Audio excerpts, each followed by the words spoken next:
Nous sommes le 12 décembre 1917 dans un train réservé aux permissionnaires. 1200 soldats français des 46e et 47e divisions rentrent chez eux pour Noël.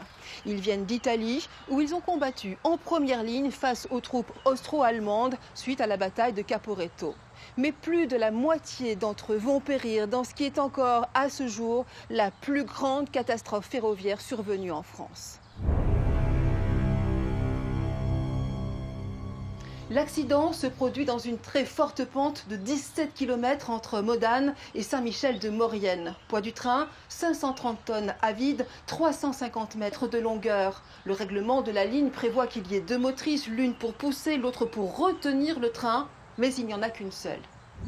La descente commence, le train prend de plus en plus de vitesse, impossible de le retenir. Les freins chauffés à blanc lâchent. Dans une succession de virages, des wagons déraillent, la motrice se détache. Quelques secondes plus tard, la totalité des voitures s'encastrent et s'enchevêtrent dans un amas de ferraille qui s'embrase aussitôt.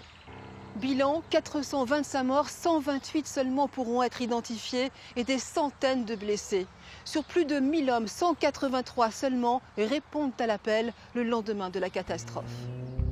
Les corps sont inhumés au cimetière de Saint-Michel-de-Maurienne où un monument est érigé en 1923. Puis en 1962, ils sont transférés au cimetière militaire de l'Adoua à Villeurbanne.